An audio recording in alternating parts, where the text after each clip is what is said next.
Hi friends! Today I'm going to be sharing with you my 2022 planner and journal lineup. All right, welcome. My name is Megan, and if you are new here, thanks so much for stopping by. And if you're returning, thank you so much for joining me again. If you haven't already, I would love it if you hit the subscribe button. I plan to upload new content weekly, and it'll be mostly planner related and some book related content. So I'd love it if you join me and hit the subscribe button. All right, let's go ahead and get into this. So as you can see, I only have two, well, technically three, because I have a notebook and a planner, but I only have three items with me. This year, I've really tried to focus on downsizing and consolidating what I have. I know that I still have a lot of redundancy in my systems that I have here, but for right now, this is still working how I want it. And for right now, I mean, in the last 2 weeks of January, but so far it's been good. So let's go ahead and just get right into the journal. I'm gonna do that first. This is a Hobonichi. This is the Hobonichi 5-year A5 size journal with the Woodbird cover. And this was the cover that came out in September 2021 with the 5-year journal. So here is what the 5-year journal looks like just the naked bare cover. It does have a very kind of flexible faux leather cover, but it is very flexible. And I decided I wanted to go ahead and get this Woodbird cover because I just really liked the whimsical nature of it. And I'm using this as my journaling place. In the past, I had used A6 Hobonichis, I'd used Hobonichi Cousins, and I'm just at the point where I'm not a new mother because my son is 15 months old now, but I am a first-time mother, and I'm trying to adjust to having a third human in the house, and especially one that is completely dependent on me. And so the amount of time and energy that I have to spend journaling is significantly smaller than it was in previous years. And so I thought the 5-year journal would do a couple of things. First, it would allow me to quickly jot down what we had done that day and also add in some pictures without feeling like I had to go into so much detail, because with the A5 size and even the A6, there's a lot of space, and especially with the dailies, there's a lot of space that you feel like you have to cover. And I feel like I'm hoping with this 5-year journal, that's not going to happen. So let me just go ahead and show you what it looks like. So this, I will leave a link to all of the places that I have purchased things from, because honestly, right now off the top of my head, I cannot remember this shop, but I do know that I think I saw it in an Instagram sponsored post or a Facebook sponsored post, or both, because I know that they're connected. And is it Nerdy Ink maybe? I think it might be Nerdy Ink. It'll be down in the description box. And they're having a sale, so I got this print. It says, "We're all stories in the end, just make it a good one." So I thought that that was a nice quote. This here is from a local artist, and I don't know if they actually have a shop. Over the summer, we had a summer festival with the local arts and craft booths, and so this person was selling some of their stuff. So if I have that information, if I find it, I'll leave it down below. But that was a local artist, local to me.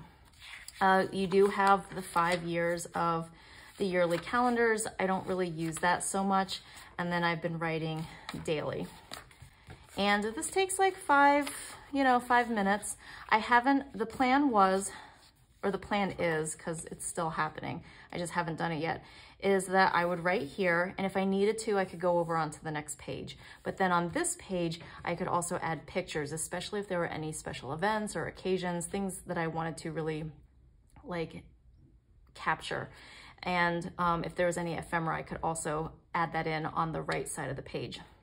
So my son's first haircut, that's something I need to record. I have a picture, and I'm gonna go ahead and put that here on this side, the picture.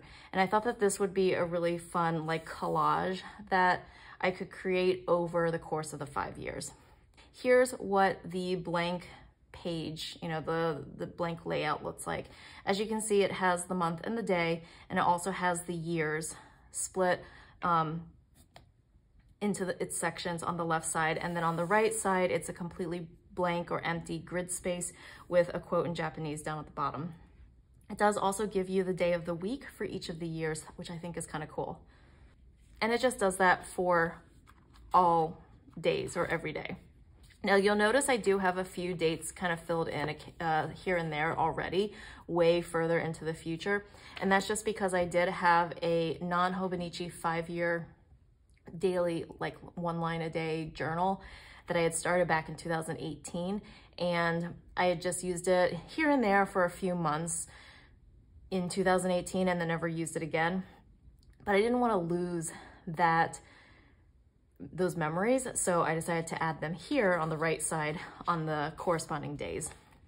And that's pretty much it. I don't have anything else in the planner or in the journal, the 5-year, other than that. This is a board from Happy Scrappy. It's very, very old. I've had it a very long time from when I first started planning, I think back in 2017. I don't know, it's been a very long time, but it is an A5 size. And since I'm writing on the I'm writing on the left side of the page, which means that this ink here could leave an imprint or kind of a shadow on it, then that's why I put the pencil board down on this side. So that is my Hobonichi 5-year A5 size journal. All right, now we're gonna move away from the Hobonichi and into the planner system. So this is a Moterm B6 Plus cover, and it's in that like crocodile gray leather. I did get this from AliExpress, but they do have a Moterm store, so I think this is from an actual Moterm cover, and it came fairly quickly too. So here's what's inside. The reason why I got the B6 Plus is because I wanted to have the extra space. So I'm using a Wonderland 222 B6 planner and B6 notebook. The notebook size here is the 365 page notebook. So you could use this as a 1 page a day, like bullet journal, but it's basically just blank grid paper with a, you have numbers down the left side. It starts with 5 and ends with 24. And then there is a place where you can put the date if you wanted. The numbers are all, the pages are all numbered, excuse me. And then there is a slightly darker line cutting the page in half, and then also cutting the top half of the page into quarters, and then a border around the side. So that's the notebook. And then the planner. So first of all, the size, right? The A6 is just a little bit too small for my planning, but the A5 is too big for me to carry in my purse. I do have a few different purses. The A5 is way too big for all of them. It just sticks out like 1/2 inch, whether it's like 1/2 inch to 1 inch out at the top or like, you know, off the side. It's just, it doesn't quite fit. Whereas with the B6, I can fit it into my purse and I can actually zip it up most of the time, no matter which one I'm using. So that's what I like. I like the B6 size for portability. Also, it's a tiny bit thinner because it doesn't have daily pages. It definitely has extra blank pages that you can use as daily pages, but it doesn't have one for every single day. So it is a tiny bit thinner. So if I wanted to, I could leave the cover at home and just take this with me, and it fit into my purse. I'd have space for my wallet and a few other essentials. And I mean, to me, that's the important thing, portability. So the layout is the other reason why I went with this one. So there is a 4-year like calendar view, which I don't really, I mean, great, but I don't look 4 years into the future. There is this yearly calendar view as well, similar to the Hobonichi, which I don't use. There's also a quarterly calendar, which again, I haven't decided how to use just yet. I'm thinking maybe for goal setting, or tracking goals, but I'm not quite sure. Let me know if you have any thoughts on how I might use this, especially if you watch to the end of the video and see how I'm tracking other things. But yeah, I'd love to know what you all are using this for if you have a Wonderland 222 planner. Also, by the way, that tapping in the background is my dog because she decided she was going to stand up and walk around now. So what I really like about the Wonderland planner is that there's this routine tracker that's dedicated for each month.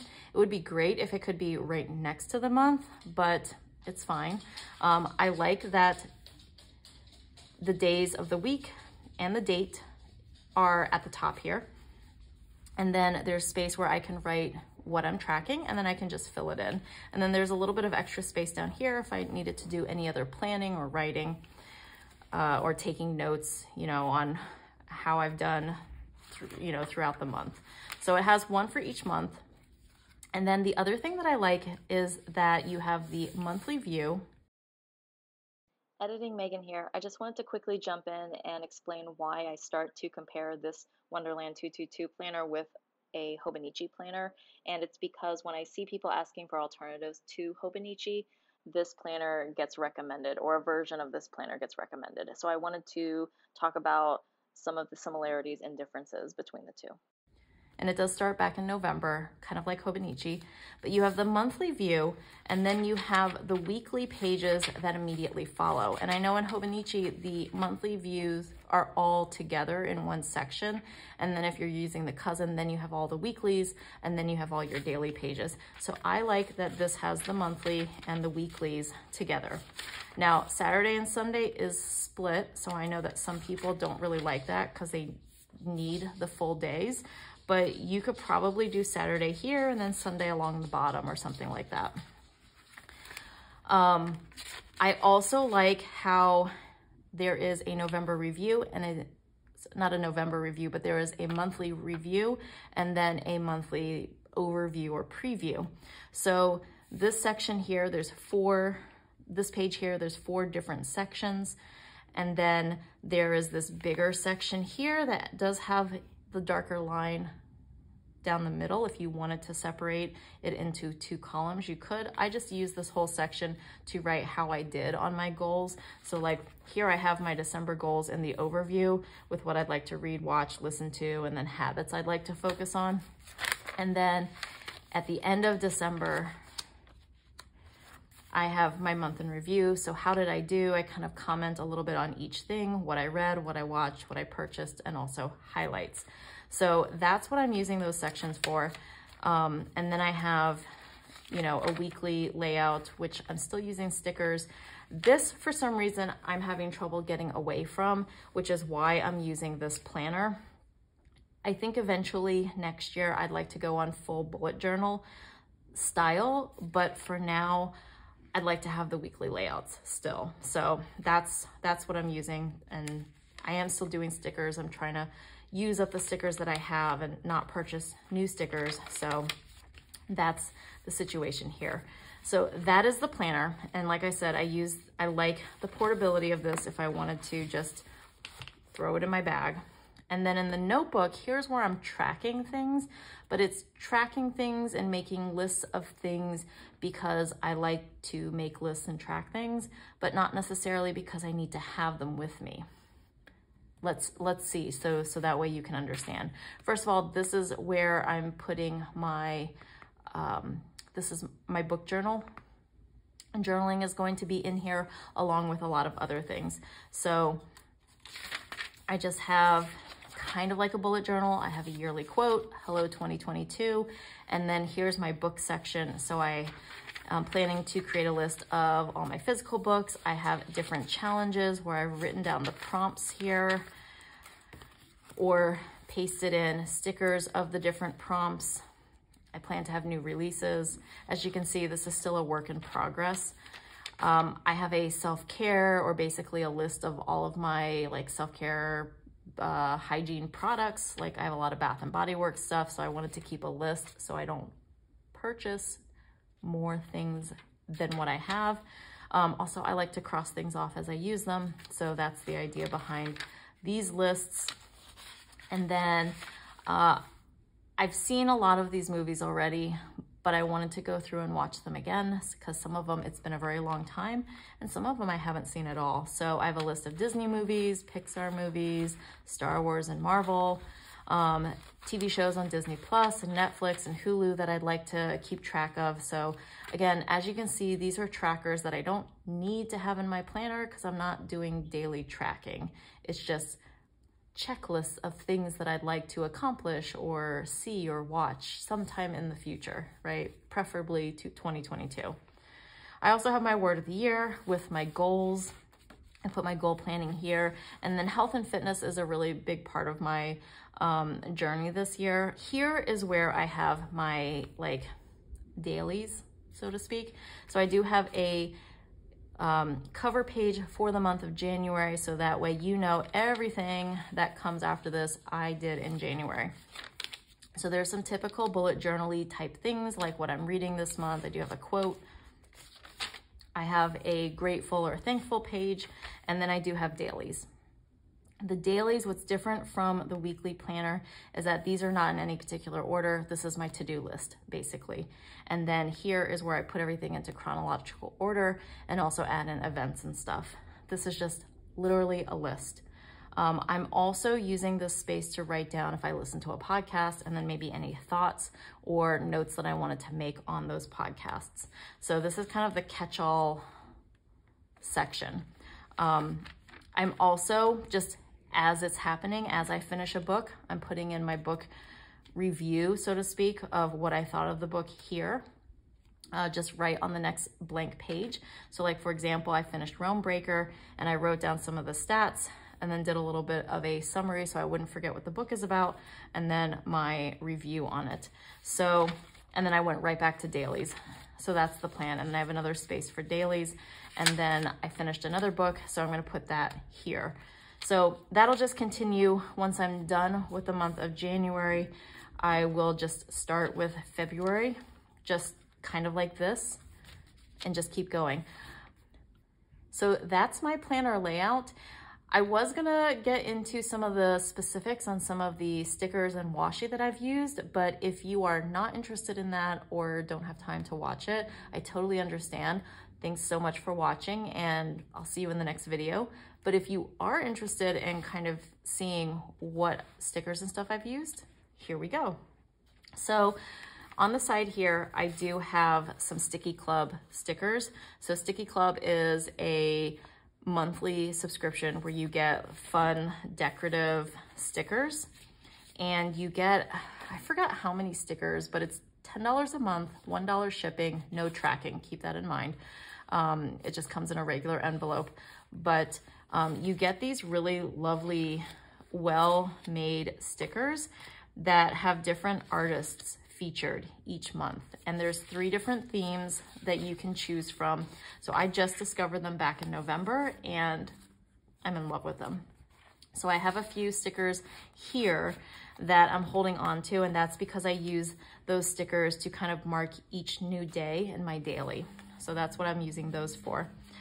Here I have some, I think these are also stickers, but could be used as die cuts from the Style Planner. So those are a few different die cuts. For my books that I'm currently reading that I am hoping to finish, I do print out on sticker paper the book covers, and so I just have a few of the books that I'm hoping to finish here.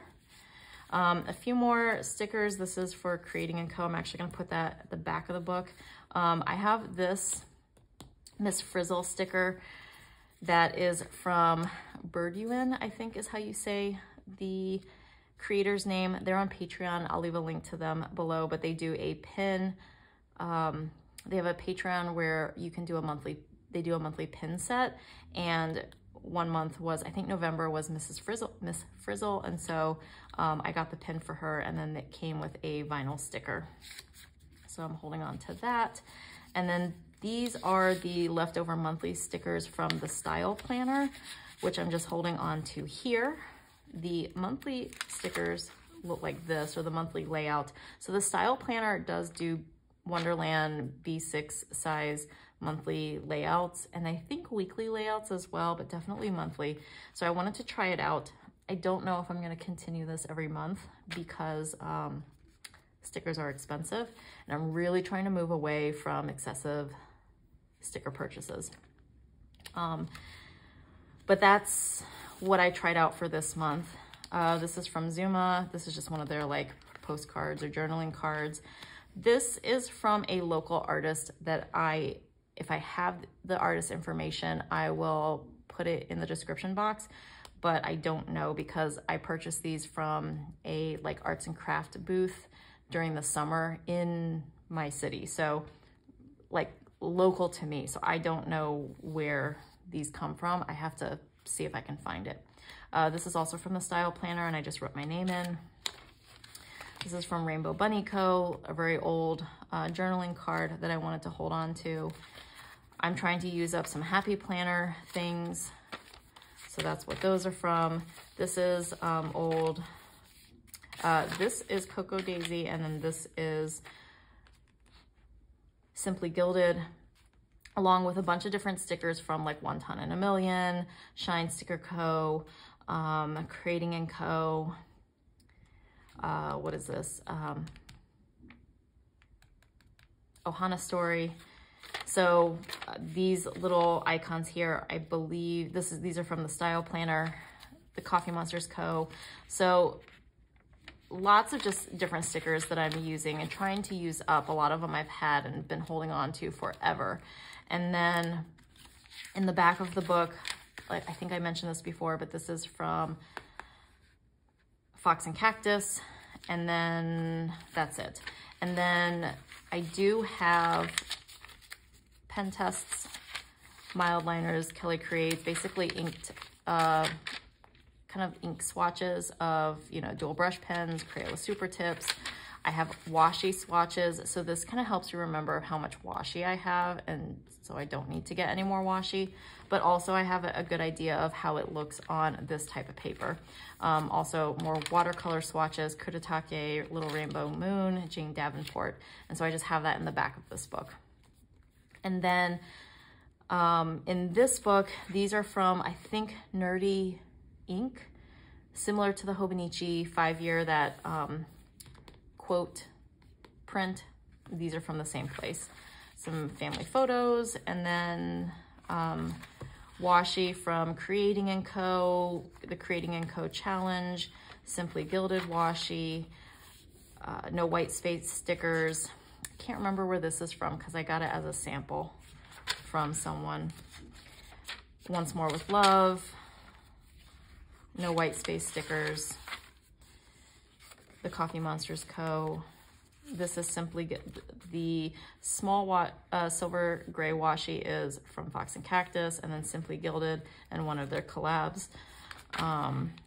This is from the Sticky Club, one of their monthly sets of stickers. Again, the Sticky Club stickers. I think that's it. This green washi is from Creating & Co. And then these book washi are all from Simply Gilded. So, oh, and then in the back of the book here, I have these 2 vinyl stickers, which are just from like Amazon, from one of their like 100 vinyl sticker sets. And then this is from the Harry Potter New York official store. Southwick Zoo, which is a zoo in Massachusetts that I went to with my family. Again, from that local artist. Some really old stickers that are cute, but I don't remember where I got them from. I think I purchased them at a bookstore. Like it was a little mini sticker book. And then I think this is from Creating & Co., but not Creating & Co., I'm so sorry. I'm looking at a Creating & Co. sticker. I think this is from Scribble Prints Co., but I'm not completely sure. And then in the back here, I just have Creating & Co.'s, the books that basically you use to kind of keep track of your readathons and your yearly challenge. So I have those in the back, and that's the layout.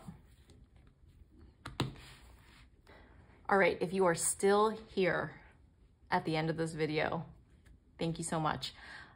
I really appreciate you watching to the very end. Let's say leave a star emoji down at the bottom if you did get to the very end, just because I'm kind of curious how many people did. And you can also comment as well if you'd like, but I know that not everybody has time or not everybody wants to like write out a full comment. So a star emoji will just let me know that you're there. Anyway, thanks so much for watching to the very end. I'd love to talk to you down in the comments about what planner lineup you're using for 2022. But that'll be it for today with this video. Thanks so much for watching, and I will see you in the next video. Bye-bye.